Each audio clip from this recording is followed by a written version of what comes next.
இன்று உச்சத்தில் இருக்கும் நடிகர்களோ அல்லது நடிகைகளோ எவரும் செய்யாததை இந்த படிக்காத பட்டிக்காட்டு மனிதர் செய்கிறார். கஞ்சா கருப்பு.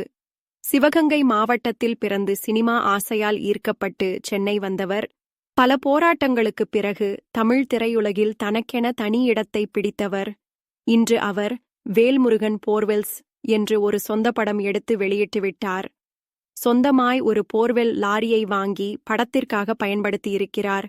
பின்தான் வாங்கிய அந்த போர்வெல் லாரியை பயன்படுத்தி தென் மாவட்ட பகுதியில் மக்களுக்காக எந்தவித பைசாவும் வாங்காமல் இதுவரை 55 போர்வெல் குழாய் அமைத்து தந்திருக்கிறார்.